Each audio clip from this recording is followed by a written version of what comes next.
मुख्यमंत्री शिवराज सिंह चौहान ने, जैसा कि आपको पता है, वृक्षारोपण का अभियान चलाया हुआ है। उसी श्रृंखला में आज उन्होंने नीम का पेड़ लगाया और उन्होंने कहा कि कोरोना संक्रमण जिन जिलों में ज्यादा है उन जिलों में युद्ध स्तर पर टीकाकरण करेंगे, तथा बोले कि आज मैंने कलेक्टर, एसपी, कमिश्नर की आने वाली समय में कोविड के क्या आंकड़े हो सकते हैं, इस पर चर्चा हेतु मीटिंग बुलाई है। वृक्षारोपण का अभियान जारी है। आज मैं एक बैठक और कर रहा हूँ। बांधवगढ़ के जंगल में आग लगी हुई है, बुझाने के हर संभव प्रयास किए जा रहे हैं। आज मैंने पीएस फॉरेस्ट वगैरह को भी चर्चा करने के लिए बुलाया है। आज मुख्य रूप से कैबिनेट की बैठक के बाद सारे commissioner, collector, IG, SP, CMHO, dean, CO जिला पंचायत, सबकी मैंने वर्चुअल मीटिंग बुलाई है और विशेषकर 3 मुद्दों पर चर्चा करेंगे। सबसे पहला और महत्वपूर्ण मुद्दा है कोरोना संक्रमण, उसको रोकने के प्रयास। मैंने कल ही सब जिलों को ये खबर करवा दी थी। कोरोना के एक्टिव केस वर्तमान में जो संख्या आ रही है उसके आधार पर, संक्रमण की दर के आधार पर ये संख्या बढ़ के 15 अप्रैल तक कितनी हो सकती है, 30 अप्रैल तक कितनी हो सकती है, उसका आकलन। फिर हमारी जो रणनीति थी IITT, identification, isolation, testing, treatment की, आज उसको हम रिव्यू करेंगे। अस्पताल में बिस्तरों की कमी ना रहे, ये चैलेंज है हमारे सामने।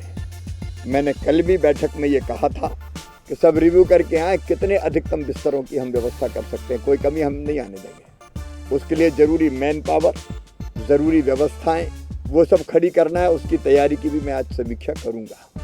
फिर संक्रमित के निकटतम लोगों की पहचान और संदिग्ध होने पर उनको आइसोलेशन की व्यवस्था, क्योंकि घर अगर किसी का छोटा है तो घर में आइसोलेट करने का कोई फ़ायदा नहीं है, क्वारंटाइन करने का कोई फ़ायदा नहीं। उसके लिए व्यवस्था बनाने पे हम विचार करेंगे।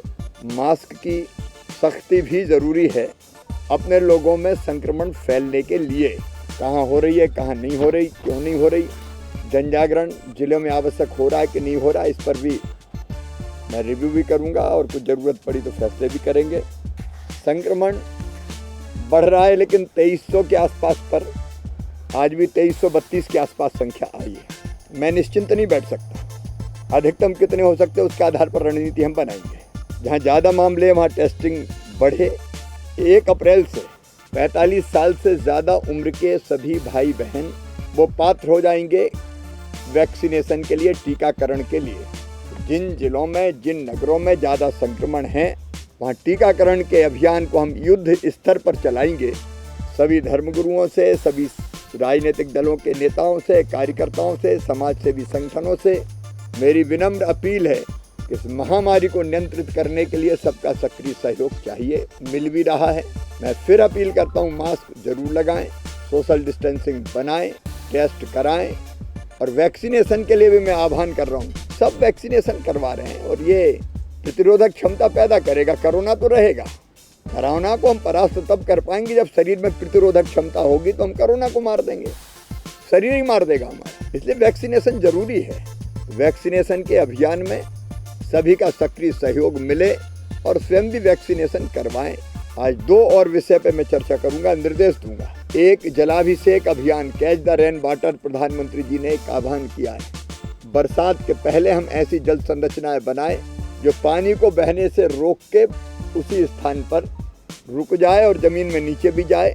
इसलिए मनरेगा की राशि का इन 8 सप्ताहों में हमको उपयोग पूरे अप्रैल और पूरे मई जल संरचनाओं को बनाने में करना है। किसान से रबी की फसल की गेहूं, चना, मसूर, सरसों की खरीदी प्रारंभ हो गई है।